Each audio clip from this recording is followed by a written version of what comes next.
This is for the guys on the forum. If you've got one of these Dynam planes, here's how I modified it to mine. First of all, ailerons right there in the wings.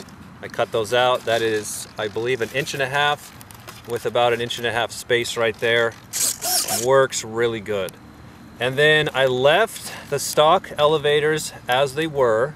I did put some carbon right here because the rods are so weak, and I just slid it right on. It gives it some stiffness. Now I did have to add a servo reverser for one of those servos. So let me show you the servo reverser.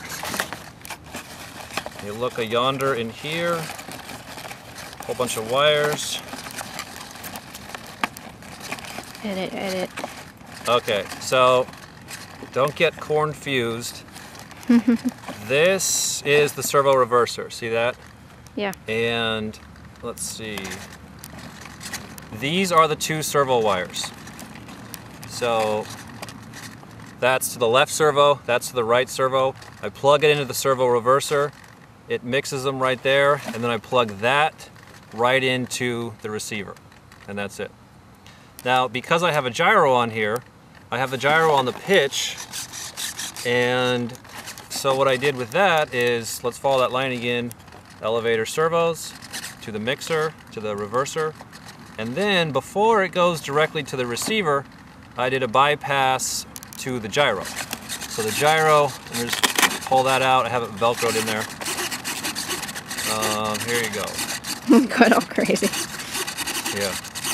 Whoa. So you can actually see that. Servos, servo reverser, so that one servo is going the correct way, so they both go like that. Without it, it goes like that. And then into the gyro, and then into the elevator spot in the receiver, and that's it. Gyros, I always put my gyros as close as I can to the center of gravity. Now for some reason the helicopter guys sometimes say not to do that, or it doesn't matter, but you know what? I've found that when it's right here on the center of gravity where the pivot point is, that's where you get the maximum rotation of the gyro. When it's out here, it's not pivoting and rotating, it's more of like just going up and down. The gyro doesn't sense that movement. It senses the twist, you know? So I was able to, let me unplug this.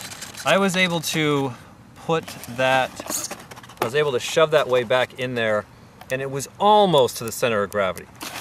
Close enough. So then what I did is I just dialed up the sensitivity so it was a little bit more sensitive. Ideally I'd have it on the center of gravity, and I dial the sensitivity down, but you know, it works. It's a sliding scale. It's not will it work or not. The question is how well will it work, and what do I need to do to improve its workableness. Another thing, whenever you're putting a gyro on a plane, you have to have the trim set to 0. Otherwise the gyro thinks that you're holding the stick back and it won't center. So what I have to do is, I fly this with quite a bit of up trim, so I have to 0 my radio, trim tabs, and then when I'm ready to fly it, I go all the way back up to, you know, let's say 39 up trims. Sometimes what I'll do is I'll put a little piece of masking tape on my radio, and then I'll write that down. That's what's happening if your gyros are not turning on. And that's it. And then the rudder, I just left the stock servo in the front, right here. That was for the wheel, and I put that on here. Now, for a minimum modification, I would recommend, you know, you want the ailerons for that leverage, for the roll, and you want the rudder for those nice clean turns so the plane doesn't get stuck going sideways. Gosh, it's hot out here, huh? Yeah.